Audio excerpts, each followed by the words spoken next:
군집.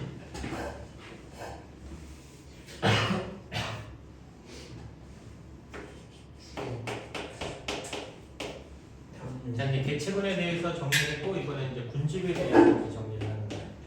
첫 번째 군집의 구성. 먹이 사슬, 먹이 그물. 이거 구분 못하는 사람 있어? 먹고 먹히는 관계가 줄로 이렇게 연결되어 있는 거 먹이 사슬. 그것이 복잡하게 얽혀 있는 거 먹이 그물. 됐냐? 예. 그 정도는 뭐. 예. 자, 그래서 먹이 사슬과 먹이 그물 이거 구분할 수 있어야 된다. 예. 복잡하게 얽힌 게 먹이 그물이고 한 줄로 되어 있는 게 먹이 사슬이고. 자, 생태적 지위 거기다 동그라미처럼. 생태적. 군집 내 개체군들이 담당하는 구조적 기능적 역할을 하는데, 자, 개체군이 먹이 사슬에서 차지하는 먹이 지위와 개체군이 차지하는 서식 공간인 공간 지위가 있다. 이 둘을 합쳐서 생태적 지위라고 불러.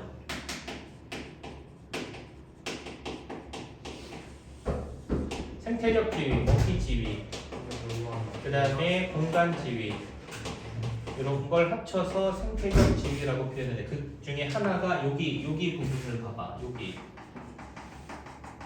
이제 파란색으로 칠해진 요 부분이 있어. 요 부분이 바로 공간이 겹치는 공간지위를 설명해 주는 거야.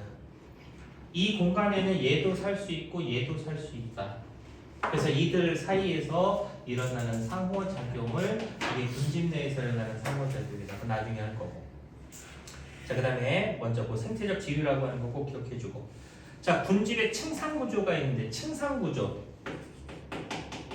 자, 위로 8m 이상 높게 자라는 식물 교목. 그래서 거기 제일 높아. 교목층 8m 이상이야. 그거 봐.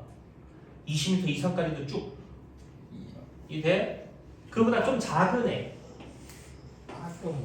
아교목이라고 하는 좀 작은 애는 아교목, 교목, 아교목. 얘보다 좀 작은 애 관목. 이 키만한 나무들이야. 키만한 나무들을 우리는 관목이라고 표현해요. 관목. 키만한 나무들. 이보다 큰 애들은 교목, 아교목 이런 식으로. 이렇게 삼림은 층상 구조를 하고 있다. 이해됐냐? 네. 그 다음에 거기 보면 초본 이게 풀이야 풀. 됐어? 그 다음에 선택층, 지중층 이런 식으로 구분이 되는데 왼쪽에 있는 그래프에다가 동그라미 하나 쳐놔. 봐봐. 식물의 높이가 점점 아래쪽으로 내려올수록 빛의 세기가 어떻게 되고 있니? 줄어들고 있다라는 거야. 빛의 세기가 이렇게 점점 줄어들고 있다. 이거 꼭 기억해놔. 지면에 도달하는 빛의 세기, 빛의 양이 감소한다는 뜻이 되는 거야. 이해됐어? 네.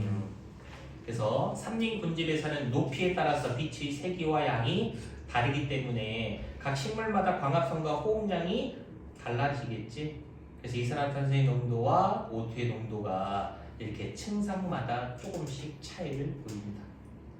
예. 알겠어? 이러한 삼림의 층상 구조는 동물 개체들의 서식처를 제공한다. 동물들의 서식처가 제공이 되는 거야. 이런 삼림의 층상 구조는. 딱따구리는 이 교목층에다가 집을 짓고 살아. 이해돼? 그래서 딱따구리가 보이면 이 지역에 키가 8m 이상 높게 자라는 식물들이 있구나라고 하는 걸 판단할 수 있는 거지. 그래서 동물들이 여기에 아래쪽에 이렇게 서식처를 만들어서 살아간다라는 거지. 이거 꼭 기억해놔. 빛의 세기가 아래쪽으로 내려올수록 감소한다라는 거 꼭 기억해.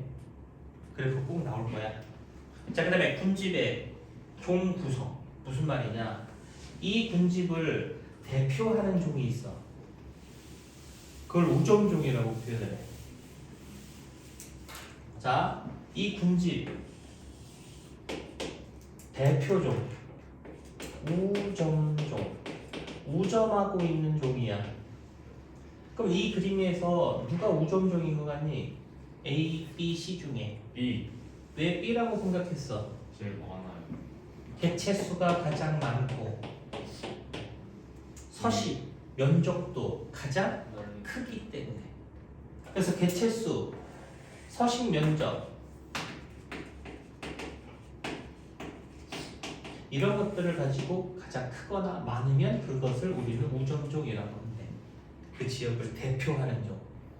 그래서 근데 엇비슷하면 중요값이 가장 큰 게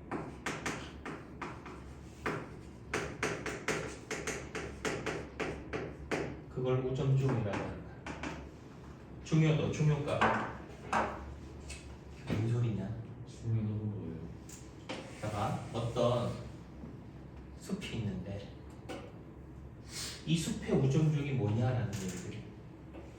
그럼 돌아다니면서 각 식물들의 종류, 개체수를 어떻게 다 찾아서 다 세니? 그러니까 하나의 기본 표본을 재는 거야. 그런 걸 방형구라고 얘기하는 걸 이용해서 재는 거야. 방형구 가로 세로 1m 안쪽에다가 이렇게 10칸 하나 둘셋넷 다섯 여섯 일곱 여덟 아홉 열 가로도 하나 둘셋넷 다섯 여섯 일곱 여덟 아홉 열 총 방형구 칸수 100 총 100칸이 있는 거야. 그래서 요 한 칸당 10cm 이렇게 됐어? 이 틀을 방형구라고 하는 거야. 이거를 평평한 데다 이렇게 올려놔. 그러면 이 방형구 이 칸 안에 여러 식물들이 이렇게 들어가게 된다.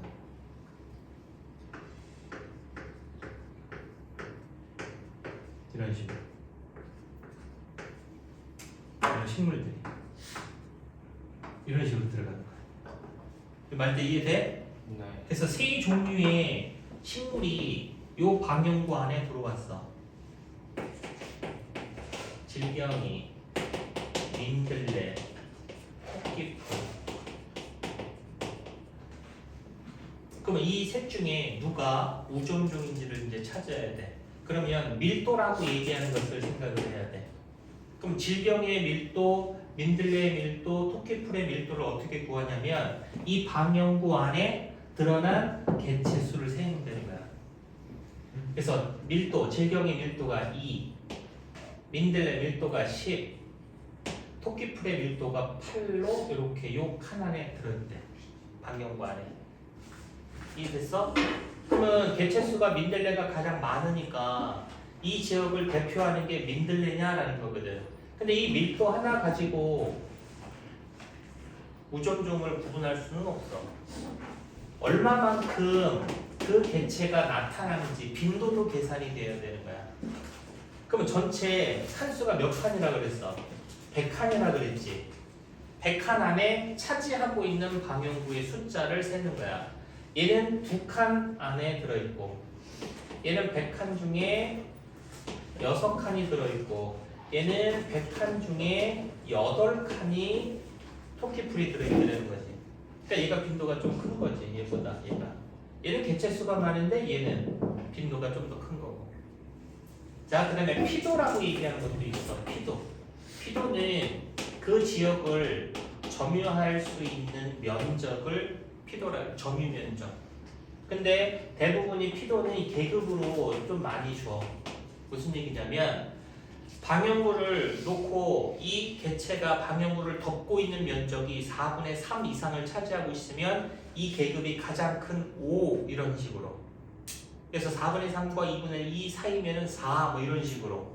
그래서 질경이의 이 계급은 1, 민들레는 2, 그 다음에 토끼풀은 2 계급을 줬어. 그럼 이 지역의 우점종이 누군지를 이 세 숫자를 더해야 되는데 문제가 생겼어. 얘네들의 단위가 다 달라. 거기 밀도 봐봐. 전체 방형구 면적 제곱미터분의 특정 종의 개체수. 자, 빈도. 전체 방영구 개수분의 특정 종이 출현한 방영구 개수. P도 전체 방영구 면적분의 특정 종이 차지하고 있는 면적. 이게 단위가 다 달라. 그러니까 이 값들을 더할 수가 없어. 단위가 달라서. 그래서 이 값들의 단위를 다 맞춰주는 거야. 밀도를 상대 밀도로 바꿔. 퍼센트로. 빈도도 퍼센트로 바꿔. 상대 빈도. 이것도. 그리고 피도도 퍼센트로 바꿔. 상대 피도. 자, 그럼 이 퍼센트로 다 바꿨기 때문에 이 값들을 다 더할 수 있지. 그래서 상대 밀도 더하기, 상대 빈도 더하기, 상대 피도는 그게 바로 중요도야. 그럼 어떻게 상대 밀도를 구하느냐? 여기 전체 밀도가 얼마야? 전체는 20. 그러면은 질경이는 전체 20에서 2. 전체 밀도분의 특정 종의 밀도 곱하기 100. 이렇게 계산하는 거야. 그러면 민들레의 상대 밀도는 20에 10 곱하기 100. 얘는 20에 8 곱하기 100. 이걸 계산하면 각각의 상대 밀도가 나오는 거예요. 그러면 상대 빈도도 마찬가지. 이거 전체 빈도가 얼마냐? 0.16. 됐어? 그러면 질경이는 0.16분의 0.02 곱하기 100 이렇게. 알겠어? 그럼 이것도 0.16분의 0.06 곱하기 100 이렇게 구하고, 그 다음에 얘도 0.16분의 0.08 곱하기 100 이렇게 하면 각각의 상대 밀도를 구하고, 그러면 상대 피도도 이거 전체 피도는 5.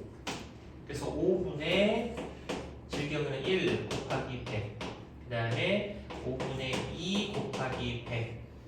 5분의 2 곱하기 100. 이해됐어? 그럼 각각의 값을 어떻게 해야 돼? 다 더해야 된다고. 예를 들어서 얘는 45, 얘는 100, 얘는 124. 그럼 값이 누가 제일 커? 토끼풀이 값이 가장 크잖아. 그럼 이 지역에 우정중은 누구야? 토끼풀이 우정중이야. 개체수는 민들레보다는 적었지만 빈도가 더 많이 크기 때문에 중요값이 크게 나올 거야. 이거 계산할 수 있어야 돼. 이거 시험이 하나 나왔네. 가장 기본이 되는 방법인 거야. 그래서 밀도, 빈도, 피도 구하고 상대 밀도, 상대 빈도, 상대 피도 다 구해서 계산할 수 있어야 돼. 그 다음에 여기서 또 하나.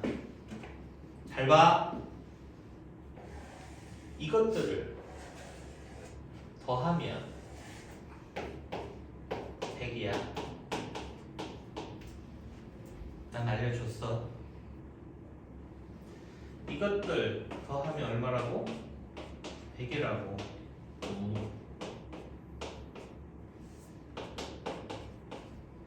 알겠냐?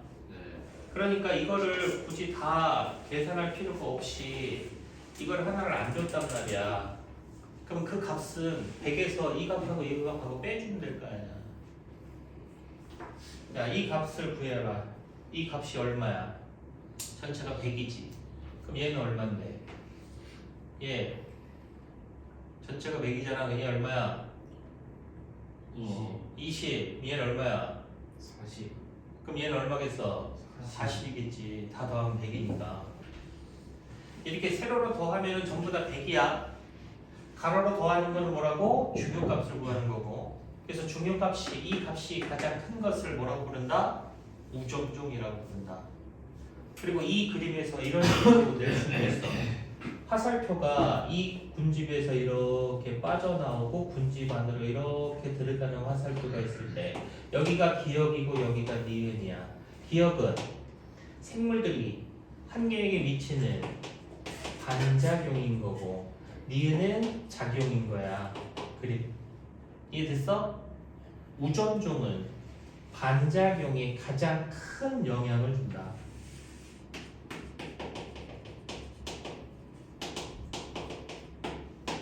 이해됐어? 차지하는 먼 쪽 가장 넓고 개체수도 많기 때문에 환경에 미치는 영향은 우점종이 가장 큰 영향을 주는 거야. 다들 이해됐어? 꼭 기억해야 되는 거. 그래서 거기 방용구를 이용한 우점종 계산하는 방법 별표 하나에 막. 그다음 위로 올라가서 이제 군집의 종 구성에서 이제 우점종이 하나가 나왔기 때문이야. 개체수가 가장 많거나 가장 넓은 면적을 차지하고 있으며 군집의 구조와 환경에 가장 큰 영향을 미치는 종을 말한다. 자, 그 다음에 희소종, 개체수가 매우 적은 종이야. 그 다음에 지표종, 특정 지역에서 나타나는 종을 지표종이라고 부른다. 지표종. 알겠어? 에델바이스는 고산지대에서 피어내고, 지유류라고 얘기하는 것은 오염이 안 된 청정한 지역에서나 볼 수 있는 생물이 그게 바로 지유류거든. 도심 속에는 지유류를 볼 수가 없어. 이산화황에 굉장히 취약한 생물이기 때문에 자동차가 많이 돌아다니는 도심에서는 지유류가 없다고요. 그러니까 수목원 같은 데는 나무 껍데기에 붙어 있는 그거 곰팡이 핀 것처럼 하얗게 붙어 있어. 나무 껍질에. 그런 것들이 전부 다 지유류인데 도심에서는 찾아보기 힘들 거야. 그래서 이 지유류는 대기 오염이 얼마나 심각한지를 알아볼 수 있는 그런 지표로 사용되는 생물이 바로 지유류야. 지표종. 자, 그 다음에 핵심종. 우점종은 아니지만 군집의 구조에 결정적인 영향을 미친다. 이게 무슨 말인지 아냐?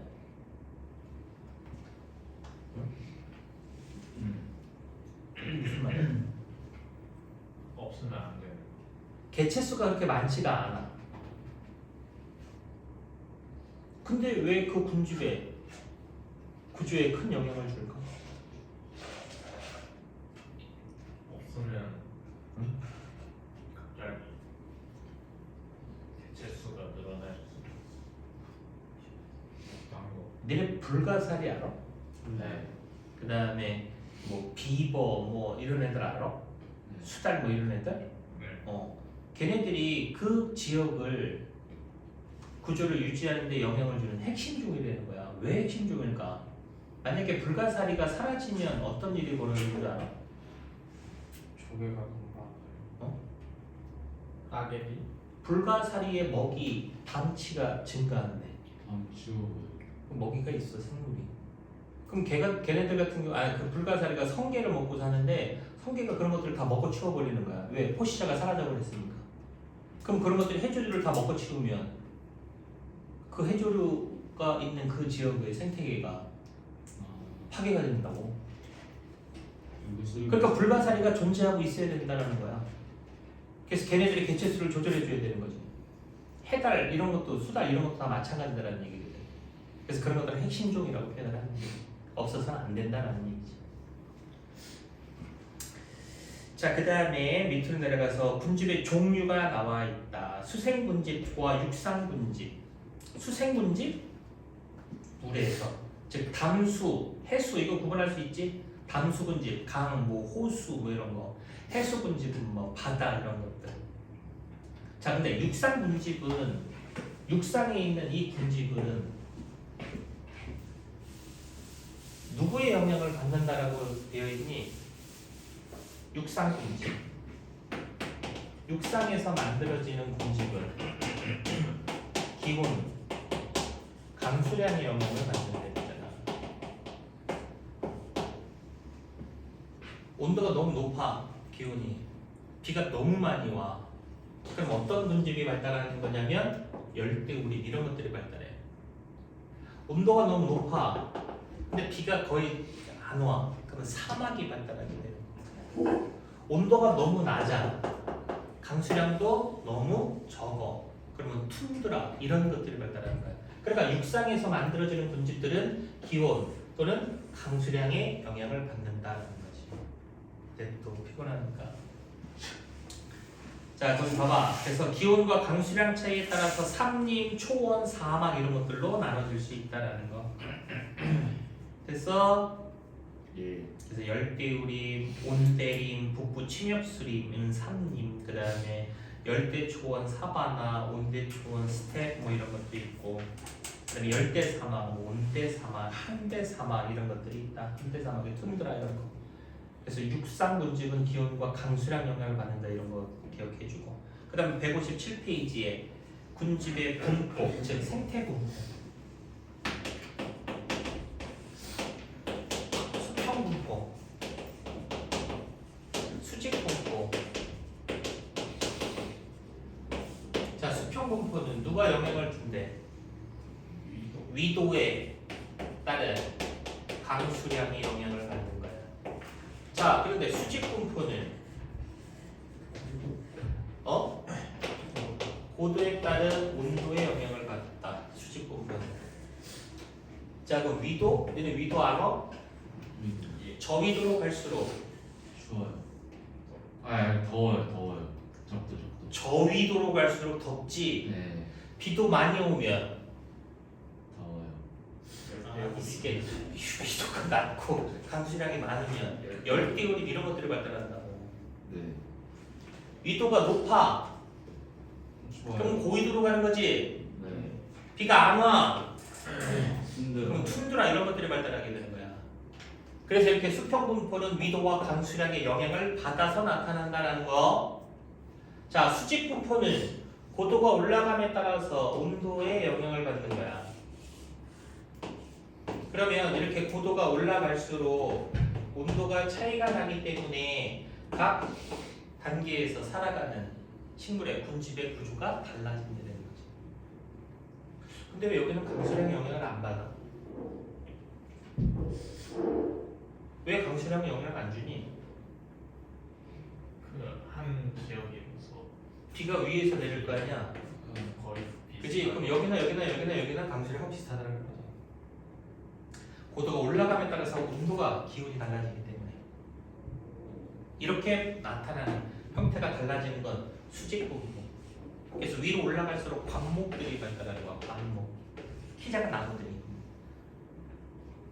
저기 상목대기로 올라갈수록 키 큰 나무들보다는 키가 이렇게 자잘한 나무들이 많이 분포하고 있는 거지.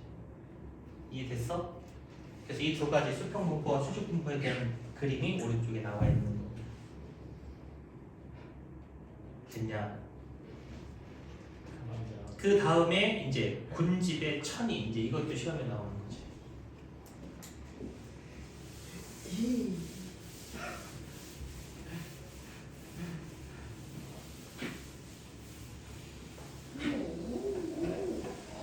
시끄러.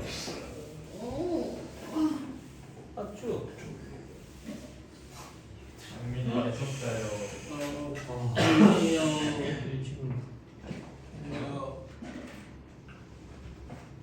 지금 집 가서 들어야지. 집 가서 들어야지. 다시 한번. 안 줄 거야. 좀 주물러 봐. 안 보내줄 거고 다 비공개로 싹 다 바꿔버릴 거야. 근데요. 졸았어. 다 바꿀 거야. 주물러 봐. 열심히 들을게요. 졸았어요. 좋은 게 아니라 사건인데 그죠? 야, 불과 상견이 아니야. 2년 전만 해더라도 그 코로나가 나오지 않았으니까 2년이었어요. 다시 돌아보기 할 수 있는 그런 여건이 안 됐다고. 근데 지금 코로나로 인해서 영상 수업에서 녹화를 통해서 보내주는 그게 변화가 일어난 거야. 그게 알겠어? 이런 거 안 찍었어요. 인강 하는 사람들이랑 찍었지. 꼬는 3년 됐어. 어? 근데 쌤 새로운 내용. 그러니까 니네는 지금 다시 보기 할 수 있는 그런 조건이 주어지때도 불구하고 안 봐. 그러면 할 필요가 없는 거지. 그러니까 나도 생태계만 딱 찍고 이제 안 찍을 거라고. 안 돼요. 괜히 이거 찍으면 뭐하냐? 안 찍을 거야? 새로운 애 아닌가요? 몰라 이 자식아. 모른지. 쌤 저거 한명 아파서 갔다. 자, 군집의 천이 시끄러. 옮겨간다라는 뜻이야. 군집이 어디로 옮겨가? 미국이지. 미친마. 변하는 거지. 수도를 옮기는 게 뭐야? 천도. 그래. 어? 군집이 옮겨가는 거야. 천이. 근데 변화하는 과정을 천이라고 하는 거예요. 알겠어? 왜 대답 안 해? 그냥 네. 강민이가 저희 자꾸 건드려요 발로. 이거를 건드린 게 아니에요. 발 안 오므려 이 자식아? 네. 다리 기울싸고 그냥 안 오므려? 더. 너 앞으로 발만 뻗기만 해. 두 다리를 못 걸어 다닐 수도 있어. 알겠어? 스트레칭. 어? 스트레칭. 나가. 짐 싸서 나가. 밖에서 스트레칭. 스트레칭. 끝까지. 진짜 진짜 끝까지. 그게 아니라 잘라요. 집어넣었어요. 1차 천이가 있어. 그럴까봐. 2차 천이가 있어. 1차 천이란 아예 없어. 과거에 생물들이 없었고 현재도 없어. 한 번도 생물이 살았던 지역이 아니야. 그 지역에 처음 생물이 등장해서 변해가는 과정을 1차 천이. 그럼 2차 천에는 과거에 그 지역에 생물들이 살고 있었는데 현재는 없어. 여기에 다시 생물이 등장하는 거고, 여기는 처음으로 생물이 등장해서 변해가는 과정이야. 처음 1차, 다시 2차.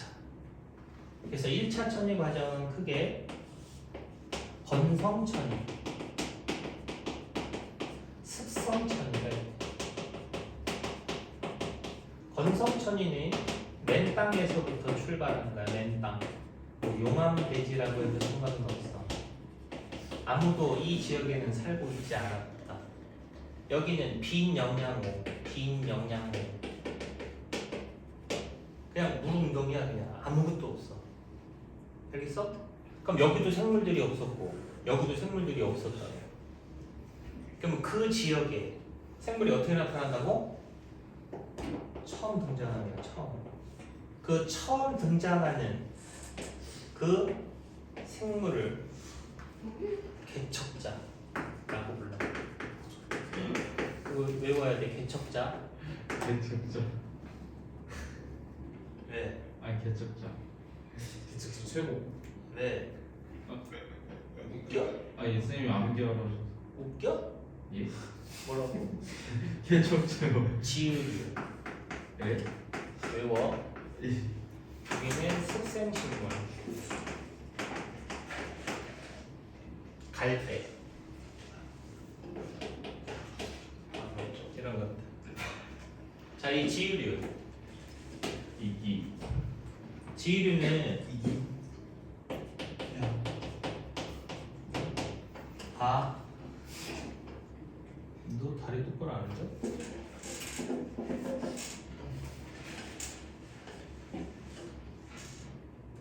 너 쟤 혼났을 때 너는 해당이 안 되는 줄 알았냐? 어? 조심해. 지으류는 균류하고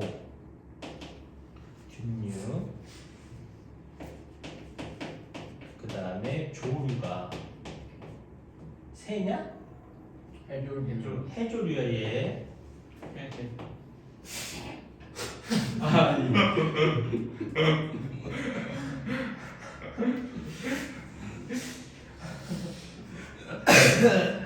시간이 없으니까 끝나고 봐. 균류와 해조류가 서로 도움을 주고 같이 살아가는 게 지으류야. 얘들은 얘한테 광합성 산물을 준다. 왜냐면 해조류는 광합성을 통해서 양분을 만들 수 있으니까. 포도당 이런 걸 얘한테 공급해줘. 그럼 얘도 얘한테 물이라든가 서식처 이런 것들을 얘한테 제공해 주는 거지. 그러면 둘 다 득이 되는 거야. 그래서 이 지율이는 상리근생을 대표할 수 있는 게 이게 바로 지율이야. 균류와 조류가 같이 살고 있는 거. 그러니까 이게 처음으로 등장하는 거야, 이런 때. 알겠어? 어디 봐? 여기 봐. 여기 봐. 네. 점점 변해. 그래서 극상 단계가 돌아와. 이 극상 단계는 안정한 단계야. 그래서 그 극상을 이루는 게 음수름이다. 음수림은 음지식물이라 그랬어. 예. 예. 자, 그럼 모두 다 극상은 음수림이냐? 그건 아니야. 온대 지역에서 안정된 상태는 대부분 음수림인데 사바나 이게 열대 초원이거든. 사바나의 극상은 초본이야, 초본 풀. 이게 극상이라고. 달라. 우리가 살고 있는 온대 지역은 대부분이 음수림이야, 음지식물들이. 자, 그럼 얘 2차 천에는 전에 생물들이 살았어. 근데 현재는 지금 생물들이 살고 있지 않아. 여기서 생물들이 다시 등장해서 변해가는 과정인데 여기 개척자가 얘는 초본이야. 얘는 초본부터 시작해. 풀부터. 요 중간에 초본이 나와. 얘는 변해가는 과정에서 초본이 나와. 근데 얘는 초본부터 출발해. 그래서 점점 변해가는 거지. 안정된 상태까지 음수적으로. 그리고 속도는 극상까지 오는데 누가 빨리 도착하겠어? 2차 천이가 속도가 빨라. 2차 천이 속도. 여기서부터 출발하기 때문에 얘네들은 여기서부터 출발하면서 여기부터 출발하는 얘가 훨씬 더 빨리 극상에 도달한다. 이해됐어? 이거 꼭 기억해주고 요 건성천이의 전체 과정에 대한 설명을 지금 할 거야. 요 건성천이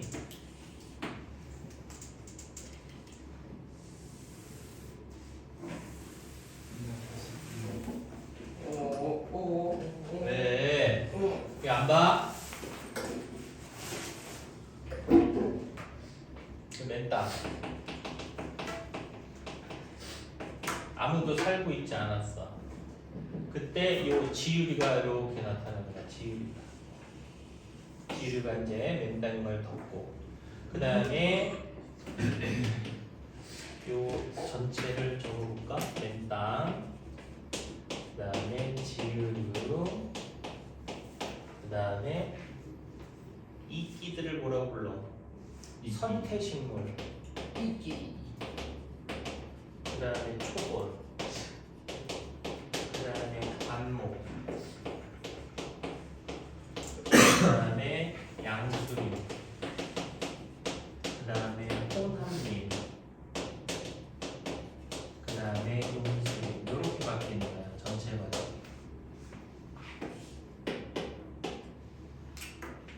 그래서 이런 거 메모 쳐놓고 누군지 물어본다고. 이런 거 혼술 외워야 돼요. 그거 외워야지. 이런 거. 자, 봐. 맨땅에 누가 나타났어? 지유가 나타났어. 그리고 시간이 지나가면서 이제 선태식물 이끼들이 또 이렇게 하고 막 나기 시작하고 또 시간이 좀 계속 흘러. 그때 이제 풀들이 또 이렇게 자라나기 시작하는 거야. 풀들이 초보. 그러다가 이제 자꾸 시간이 흐르면서 관목, 키 작은 나무들이 이렇게 나타나기 시작하고 그러다가 이제 양수림이 이제 등장하게 되는 거야. 양수림이. 그래서 양수림이 등장해갖고 지금 양수림 단계까지 이렇게 온 거야. 양수림 단계까지. 이 그림은 양수림이라고 해 그냥. 여기까지 와서 지금 양수림까지. 이 여기까지밖에 안 온 거야. 극상까지 아직 못 간 거야. 양수림 단계일 때 잘 봐. 아래쪽에는 양수 묘목, 음수 묘목, 어린 나무를 묘목이라고 그러지. 네. 그럼 양수림일 때 양수 묘목, 음수 묘목, 피도가 누가 크니? 피도. 양수. 피도는 점유 면적을 물어보는 거야. 정수 묘모. 점유 면적. 누가 점유하고 있는 면적이 더 크냐라고 물어보면 음수. 음수야. 왜 음수 어린 나무가 양수림에서 얘네들이 왜 더 많지? 빛이 못 받으니까. 양수는 많이 죽어요. 빛이 어떻게 된다 그랬어? 토시대. 지면으로 내려올수록 약해져요. 약해진다고. 그럼 빛이 약해도 잘 자라는 음수 묘목들이 훨씬 더 많아. 점유 면적이 크다고. 할 때 이해됐어? 이거 시험 문제에 나온 적이 있어. 점유 면적이 얘네가 더 훨씬 좋아. 높아. 네. 자, 시간이 지나감에 따라서 약한 빛에서도 잘 자라는 음수 묘목들이 무럭무럭 자라. 그래서 양수림하고 거의 대등한 키까지 자라나기 시작하는 거야. 그래서 그것을 뭐라고 부르는 거야? 호남잎이라고 한다. 호남잎. 그러다가 음수하고 양수를 비교해 보면 음수들이 약한 빛에서 더 잘 자라기 때문에 결국은 음수가 양수보다 키가 더 커진다고. 그럼 이 음수림이 위에서부터 빛을 대부분이 다 받기 때문에 아래쪽으로 빛이 세기가 약하게 되면 강한 빛에서 잘 자라는 키 작은 양수림들은 그 지역에서 사라진다고. 그래서 이 지역에 뭐만 남게 되는 거냐면 음수림만 남게 되는 그 상태를 무슨 상태라고 하는 거야? 그게 극상 상태라고 하는 거야. 안정된 상태. 이해됐어? 왜 대답 안 해? 네. 하이.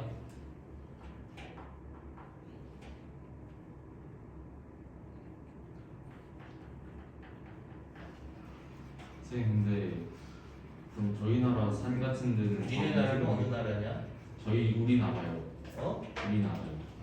우리나라의 산은 다 무슬림이에요. 아 대부분이라지 대부분. 음. 그 지역에 얘네들이 들어가지 못한 지역도 있을 거 아니야. 음수물목이 안 들어간 지역도 있어. 거기는 양수림이 극상을 이루겠지. 이해됐어? 네. 자, 이렇게 맨 땅에서부터 생명체가 처음 등장해서 점차 변해가는 안정된 상태까지 이렇게 진행되는 천이 1차 천이야. 이해됐어? 네. 이 1차 천이가 극상을 이뤘어. 이해됐냐? 네. 여기에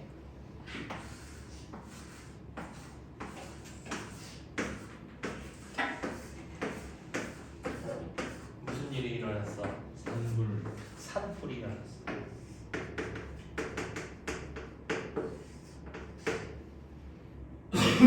여기 산불이 일어났다고. 그럼 어떻게 돼? 아무도 다 죽고. 안돼. 사라졌어. 시끄러. 사라졌어.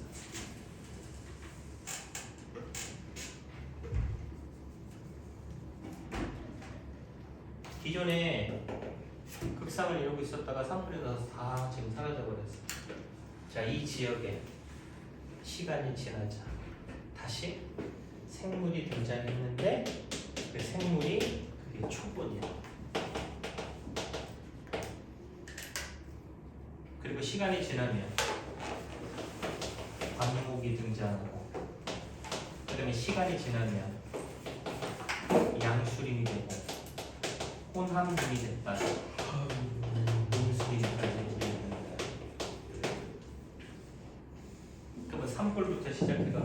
사라졌던 지역에 누가 처음으로 등장하는 거야?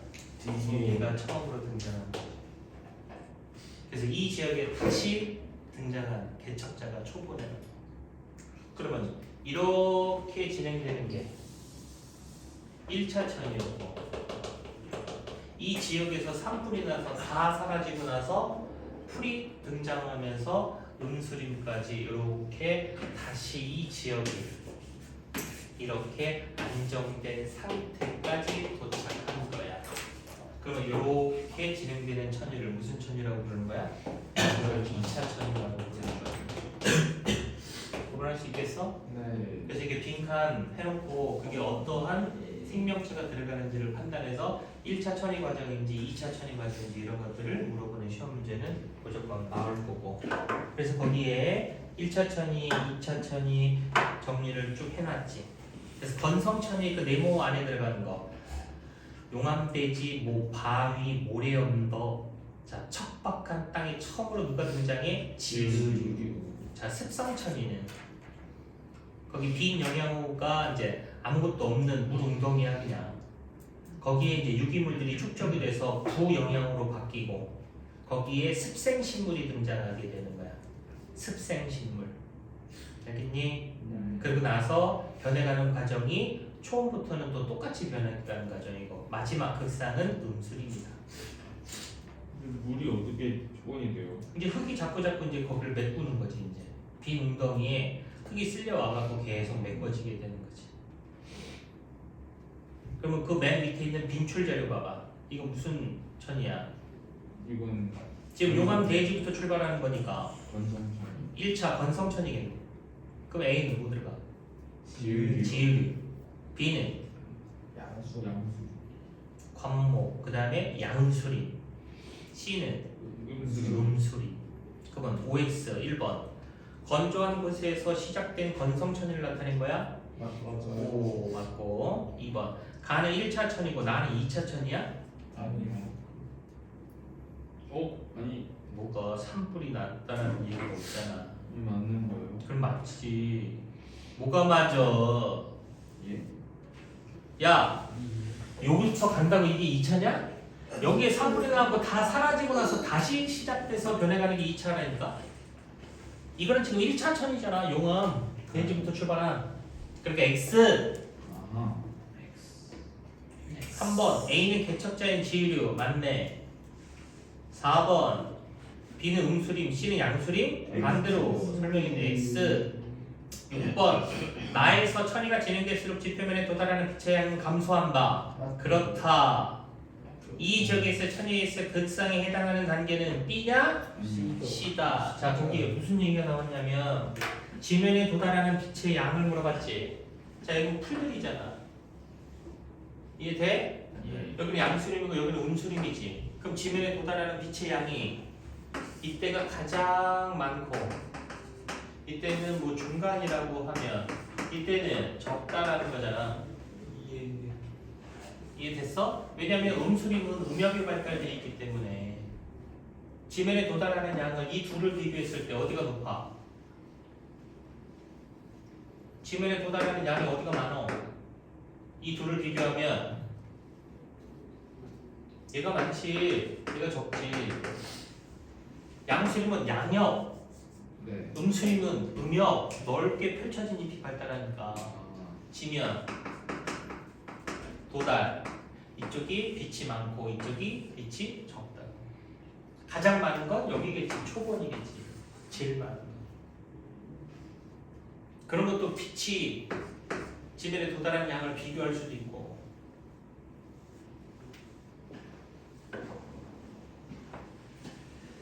자, 이렇게 해갖고 군집의 천위 과정까지 이렇게 정리를 했다. 그 다음에 거기 오른쪽에 쬐까만한 글씨로 뭐라고 되어 있냐면 개척자 바로 밑에 봐봐. 양수림에서 음수림으로의 천위. 봐봐. 양수림이 발달하면 지표로 도달하는 빛의 양이 크게 줄어든다. 따라서 성장에 많은 빛을 필요로 하는 양수 묘목이 잘 자라지 못하고 음수가 늘어난다. 이후 양수와 음수의 호남림이 형성이 되고 어린 음수가 양수보다 경쟁에서 유리하기 때문에 점차 음수림으로 천이가 진행이 된다라는 할 때 이해됐지? 네. 그래서 뒤에 나와 있는 여기 문제도 다 풀어갖고 오고 그 다음에 다음 시간에 이제 금집내 개체 분간의 상호작용 이런 것부터 넘어갔으니까 여기서부터 진행을 또 할 거고 자 저것 좀 눌러라 끝